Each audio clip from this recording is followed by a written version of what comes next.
Let me ask you a question. What does vulnerability actually look like in a horror game? Hi, hello, and welcome to the video. Whether you're someone who loves horror, loves gaming, loves overthinking, or is just a game dev looking for some tips, this is the video for you. My name's Dan Han, and this is Overthinking Media, where we overthink all things anime, gaming, cinematic, and entertaining with the intent to start a discussion on subjects that may not change the world, but are fun to overthink. Today, in this video, we're talking about vulnerability in horror. How to use it, when to use it, and what to avoid when using it. Vulnerability is a massive component of horror, and is such an effective tool when used correctly, and is crucial in making an effective horror game. If I'm trapped in Monster Mansion with demons, zombies, ghouls, hostiles, aliens, nether beings, dimensional entities, and whatever else exists in that universe, I should feel scared. I should feel vulnerable. I should feel helpless because of how vulnerable I feel. While there are several different types of horror, one of the more popular ones that have become mainstream is survival combat horror. While survival combat horror can be great, and in a lot of cases is great, something games should always avoid doing is making you feel powerful. The game should always avoid making you feel powerful, because if the game makes you feel powerful, you will not feel vulnerable. Which you haven't seen yet, go check out my video on being powerful versus having power, because it's an interesting topic and I like talking about it. However, even though the game should make you feel vulnerable, it should also allow you to make the logical choices when playing. If you're playing as a soldier-like, highly trained character, you should be able to act like a soldier-like, highly trained character. And as a soldier-like, highly trained character, you will most likely be powerful. You'll be trained in multiple forms of combat and self-defense. That makes sense. And yet, that is reasonably expected of a soldier-like, highly trained character. In that situation, the game needs to find this middle ground of allowing the fact that yes, you are a highly trained soldier-like character to be a highly trained soldier-like character over here, while also being like, yes, just because you're a highly trained soldier-like character, you're not going to be invincible, and these hostiles, aliens, demons, monsters, whatever it may be, they can still hurt you. And needs to find this middle ground of being like, yeah, there's a point where like you can kick their butts, and that's great. But there's also moments where they can turn gelatinous, and you cannot lay a single hand on them, but they can hurt you. It's this clever weighing of the middle grounds where, yeah, you're a highly trained soldier-like character, but that doesn't mean you're not vulnerable. Some examples of certain games that leave the player feeling vulnerable are Outlast, Subnautica, Resident Evil 4, and Prey. Outlast makes you feel vulnerable by physically making you powerless. Subnautica makes you feel vulnerable by putting you in an unknown situation. Resident Evil 4 makes you feel vulnerable by constantly changing the situation so you never feel comfortable. And Prey makes you feel vulnerable by making it so you can never be certain whether you're safe or not. Each of these games make you feel vulnerable in different ways. However, at the end of the day, they all achieve the same thing. You feel vulnerable, which is the intent and reason they use it.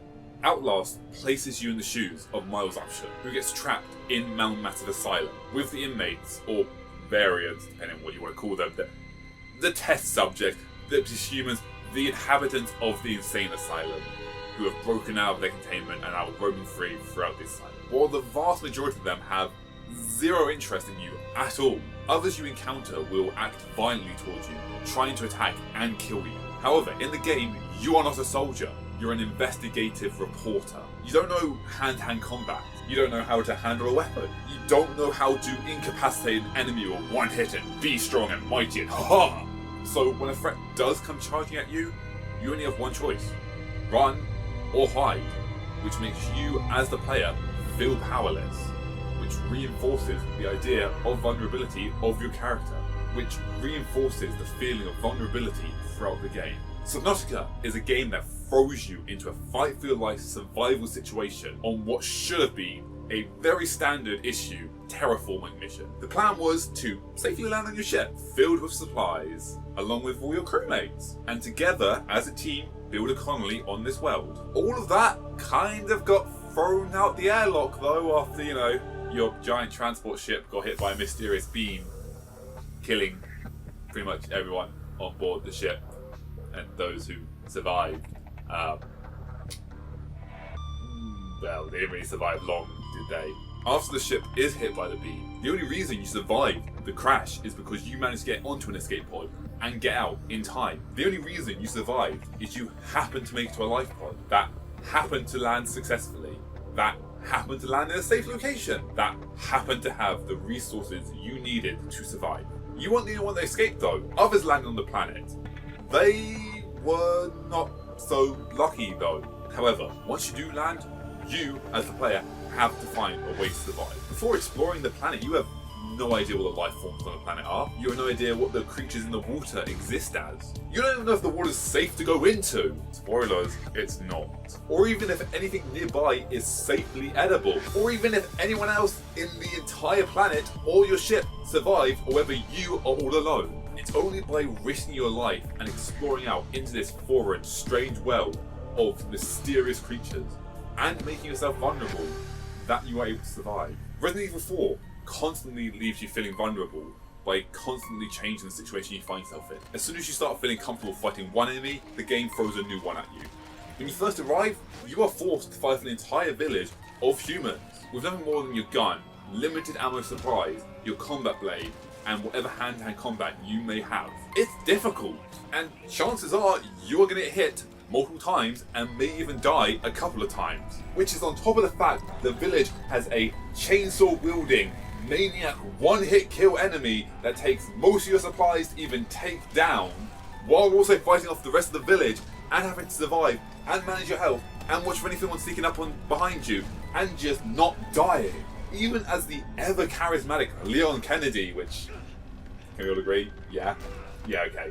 You feel vulnerable, which is reinforced by the fact that as soon as Leon gets to the village and you go through one house, a cutscene plays of him running in fear into this house, looking for any way to barricade up the wall because he feels scared and vulnerable. He doesn't know how to survive. He is worried he is going to die. The character is feeling vulnerable, and you as the player connect to that character and also feel vulnerable for Leon. Eventually though, you get comfortable finding the villagers. They're just humans. They got, what, axes they throw? They've got a good arm, by the way. Have you ever tried throwing an axe at a moving target? It's not easy. It took me a few tries to get a good hit. But yeah, you're like, oh, they got pitchforks, they got axes. They're no real threat. I've got, let's see, my gun, my blade, and Kiki. Yeah. Make sure to say peace on you can put it away. That was so dumb. But yeah, eventually you get comfortable. You're fighting villagers. It's whatever, they're villagers. They're easy. Cool. That's all the game is? Okay, cool. Oh! What the hell is that? Oh. There's a parasite-like life form with tendrils of blades able to attack me from a distance that I now need to fight. Damn. Oh. Suddenly I don't feel so comfortable fighting enemies. Suddenly I'm a bit scared. Suddenly I feel vulnerable. Suddenly I'm in the presence of a new threat and I feel vulnerable at this threat. But even so, eventually, yeah, whatever, the Las Plagas, I can easily kill those. I know just aim for the head, I know how to kill them, whatever. Yeah, they were scary at the beginning, but I just, Las Plagas was fine. Like a villager, Las Plagas, whatever. Ooh, what else you got? I have to ask, didn't I? Oh dear God, what is that? Oh. Oh, you expect me to fight that thing? You expect me to you expect me to kill that? You expect me to survive against fighting that thing? You do realize I'm like yay big and he's like yay big? Yeah, okay, guess I'm gonna have to fight him. And suddenly you're like, okay, massive threat. I don't feel safe again. I feel vulnerable. Luckily, after that though, you're introduced to the cultists, which are actually a bit easier actually. Like, you've gone from fighting El Gigante to, oh, they're just madmen with masks on. They're still annoying though, because you know, they got bulletproof bulletproof glass. Yeah, bulletproof masks. That's the word I wanted. Glass, facial accessories. They got bulletproof facial accessory. Yeah, you fight the cultists and you kind of get used to them and whatever. Yeah, cool. But okay, cool. I kind of got the thing that parasitic humans, that they got blades. I'm good. I know what's going on. I'm fantastic. Then you meet the Nova Stars. Nova Stars? Nova Stators? Nova Stators. Yeah, Nova Stators. And they're invisible. And suddenly, haha! Cool! I mean, the game kind of makes it obvious when they arrive. You can hear that blip, blip, blip, blip, and you can see the splashes of the water, which is a cool thing, but if you're not paying attention, you kind of miss them. You're like, okay, where are they? And then they jump on you and they attack you. And suddenly, oh great, now I've got invisible enemies I've got to fight. Hooray! Wow! You guys hear that? What was that noise? Shut up! But eventually, even when fighting invisible enemies, oh yeah, they're invisible enemies, I know how to fight them, it's fine. I can hear them coming, I know how they work, it's fine, it's great. What else you got, game? Haha! What is that? I really should stop asking that question. Because suddenly we got the regenerators, which are nigh invincible unless you choose the exact right point to hit, which you can only see if you have the right weapon, which you can only have if you have enough space in your inventory for a long scope sniper. So suddenly, once again, you feel vulnerable. But hey, at least that's the last threat in the game you have to worry about. There's nothing worse than the regenerators, is there? Wait, isn't there a variant of them called the Iron Maiden, which are like, yeah, they shoot long tendrils out of them and are even more destructive and even harder to beat? Well, great! No matter where you are in the game, no matter how you get, you never feel comfortable in one situation, because every time you do, the game switches up and introduces a new threat and a new enemy. It's great, and you always feel vulnerable. Finally, Prey makes you feel vulnerable by never letting you feel safe. As you explore throughout Talos 1, you have to be on constant vigilant alert for mimics, who can take on the form of anything, regardless of material or size. Despite the fact they're only like, yay big, they can become a vending machine if they want, or they can become a ping pong ball on a table. And no matter where you are in the game, you have to be aware that they could be anywhere. Sure, they're not really that much of a threat the further you get on the game. It's kind of like, ah, mimic, ow! Yeah, try buying me again, you little SOB! Huh? Yeah, taste the boot! Constantly stomping on me. Yeah! And they get annoying, but like they're like, ow, okay, it hit me, whatever. Hey, at least know where you are now. Stomp in his head, face, body, head crab like thingy. I don't know. Just stomp it to death. You ever just stomped a mimic to death? You know, it's quite enjoyable actually. You just really go for it. My point here is, yeah, you always have to be prepared for one to jump out at you. And yeah, later on in the game, there are variants which are more powerful and will hurt you. However, one of my favourite moments in the entire game, which says a lot because there are so many great moments in that game, but one of my favourite moments, regardless of whether it actually makes sense or not in the confines of the game, is when you're riding the elevator and the game is loading the next area. It's a loading page. You can relax. It's fine. It's a loading page. Just breathe. The game's loading the rest of the game. But then, one of those times when you're riding the elevator, there's just this moment where you're relaxing, you're catching your breath, you're chilling in the elevator. Maybe you just won a big fight, maybe you defeated telepaths, maybe you just did something good, maybe you're just going back up and you're like, cool, game's loading, la la la la la. And all of a sudden, a phantom just appears in your elevator. The lights flicker, you're like, what's going on? Oh god, there's a phantom, you need to instantly fight it. This is genius. This is such a good game mechanic, because almost universally, load screens are safe because they are literally loading in the game. It needs to focus on loading the assets, loading the map, loading the character, loading the dialogue. So it doesn't have time to load an extra threat. In that one moment in the game, regardless of what kind of game it is, you're supposed to feel safe. You're like, okay, cool, game's loading. Guess I'll just grab my drink. The Phantom! By the game doing this, it sends this message of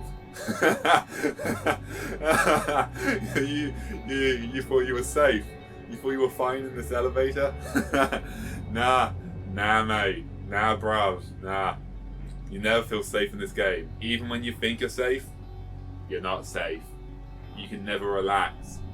You should always feel vulnerable while playing this game. As long as you're on Talos 1, you should be scared. Even after you've cleared out an area, if you return to it later on in the game, hostiles have respawned and taken over the area. And some of these enemies are powerful mini-bosses, and it is a genuine, troubling, hard battle to fight. And sometimes you're just running around and suddenly you run into an area and there's mimics attack you out of nowhere because you weren't prepared for it. Because you're like, okay, fighting a Phantom's easy. Bang, Phantom's dead. Oh, there's an electrical one. Oh, there's a telepath. Oh, there's a bomb one. Is there a bomb one? I don't remember. But there's all these mini-bosses and you start running away. You run to a room and suddenly there's 4 mimics that will attack you in. They jump, attack you, and you lose your health. Where was I going with this? The entire game, you have to be on guard, because at any moment you could be attacked, which makes you feel vulnerable, because you never know when the next attack is. So, what are the ways to make your player feel vulnerable? Well, from the ones I've already listed, in the case of Outlast, you can physically make them unable to fight back, so everything is a threat. In the case of Subnautica, placing the character in an unknown location where they don't have all the information and need to venture out, risking their safety to inform themselves. But the only way to inform themselves is to risk their own safety. They need to gamble with their life for a chance to survive. In Resident Evil 4, there's constantly changed situation, introducing new enemies and new threats, and constantly making the game harder. Or, in the case of Prey, placing the player in a situation where at any moment they could be in danger, and may in fact be in danger at that very moment without them even knowing. Unable to truly feel safe no matter where they are in the game, regardless of whether they are safe or not. However, some additional ways of doing this include limiting the amount of supplies the player has. Sometimes it can be from the very beginning of the game, or something can be gradually throughout the game, slimming the supplies down and down, so each crate has less and less supplies, so as they work they have to be more resourceful and manage their supplies more. It could be having enemies that are either unkillable or unkillable at this time. It could be showing just how powerful the threat really is, grounding them back in their boot because they feel great and they feel powerful, and then there's just this friend like, oh, that's the big threat that I need to fight. Oh, I'm gonna die. Or the game could even cut them off from the rest of the world, which connects to the idea of isolation and vulnerability, which is something I talked about in my video on isolation, which you haven't checked out yet. Go check it out. Or, and this may sound counterintuitive, allow the player to be powerful, but introduce an enemy that just absolutely destroys them, even with all that power. Ground them back into their own boots. Perhaps even have a prologue moment in the game where the player is introduced as a member of a team of some of the strongest warriors of humanity to fight against humans. But after the real threat shows up, the alien, monster, demon, otherworldly entities, fifth dimension time beings of whateverness, once they show up, have your entire team just absolutely destroyed with ease. Make it so the enemy's just like, we're the manly men, and whoosh, like kids swatting a fly. The only reason you survived was random luck. If you had fought against these enemies, you would have died at that point. Suddenly you feel vulnerable because you are reminded of just how small you really are in the universe. These enemies can easily squat the most powerful soldiers of Earth. So what hope do you, on your own, as one person of that team that is now gone, of defeating them? If an entire team can do it, what hope do you have? Suddenly, you've gone from the apex predator of humanity to the prey of the universe. Which is actually a good analogy. Talking of Predator, in the movie Predator, which I guess spoilers for, 40 years old now at this point nearly? 35, 1987, so... yeah, 25, 26, 24...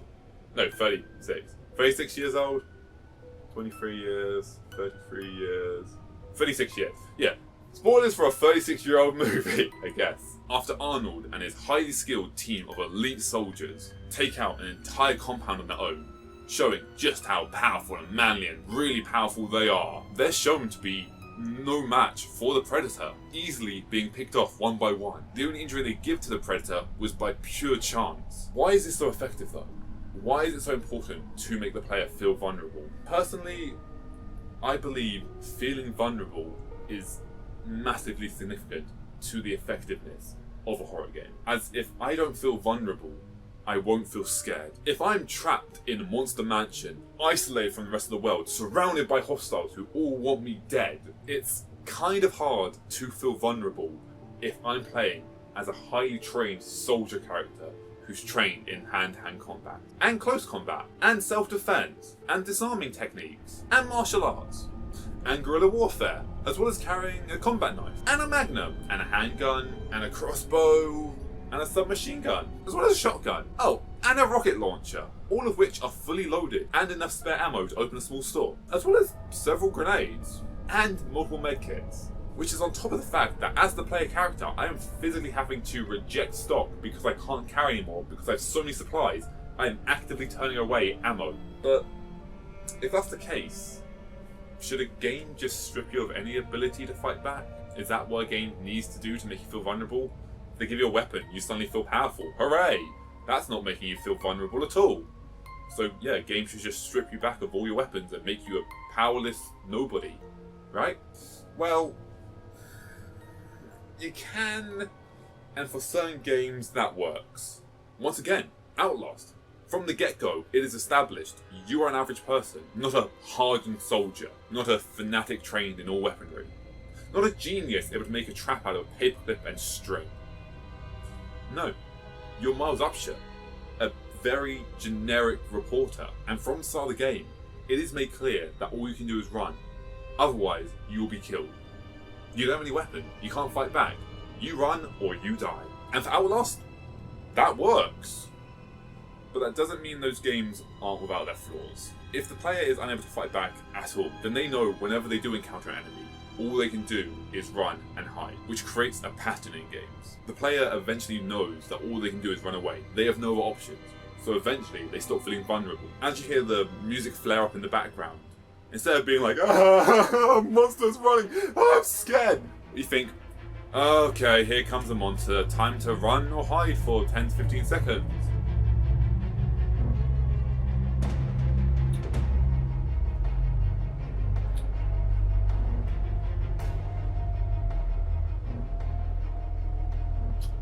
Music is dying down, Frax is gone. Okay, cool, carrying on, I guess. Yes, it can be momentarily scary to hear the music suddenly blare up. Like, oh, something's running. Oh, right, yeah, threat. Music blare. Okay, cool. Hiding, hiding, hiding. Okay, we're good. But because the game relies on the exact same pattern with every enemy, eventually it just stops being scary or effective. Despite this, I still think Outlast is an amazing game, and you should go play it if you haven't. I love it. It's one of my favourite games of all time, regardless of whether it has flaws or not. So, what? If the game gives you the ability to fight back, it doesn't work. But if the game doesn't give you the ability to fight back, it also doesn't work. Then, what do you do? Well, if you want to know that, check out my video on fighting back in horror. That's where I talk about that entire topic. For now though, let's look at the takeaway from this video. For the game devs, if you want to make your player feel vulnerable, there are so many ways you can do it. Whether you want to make your player feel physically or emotionally vulnerable, there is more than one way to do it. And hell, there is probably ways I haven't even listed here that you can think of that I can't. Use those in your games. Be unique. Maybe it's a risk, but if you never try, you never know. And hey, your mechanic may be the next FNAF. And to the player, do you agree with me? I don't really have a bit for you actually, it's more for the game devs. But yeah, do you agree with me? Do you think vulnerability should be a factor in horror games? Do you believe you need to feel vulnerable in horror to be scared? Do you believe horror is only effective if you feel vulnerable? Is a scary movie that you've already watched still scary the second time around? Are movies just in general scary because it's just something you're watching? The TV cannot hurt you. It can't hurt you. You have no reason to feel vulnerable because, yeah, it's a movie. I can pause, rewind, skip, volume up, volume down. But if you're playing a horror game, should you feel vulnerable? Is it necessary in horror games for you to feel vulnerable? That's up to you. But hey, if you enjoyed this video, let's see if I can say this on the first try. If you enjoyed this video, be sure to slap that subscribe button like a successfully spooky, scary Southern Salmon sourly sings, singing spooky songs southward. Scarily something. No. Slap the subscribe button like a successfully strong, spooky, scary skeleton salmon sings southern songs, swimming strongly southward. Just slap the subscribe button. I'll try and remember what my lines are. If you have enjoyed this content, if not, then yeah, by all means. You watched the video, thank you very much. If you did enjoy my content, okay. I'm sorry my content can appease you. not all my content will appeal to everyone. That's fine. I'm very thankful you have watched the video. And if you didn't enjoy it, I'm sorry. I hope I've made it enjoyable. Not sure why you watched the entire video if you didn't enjoy it though, but either way, I'm sorry.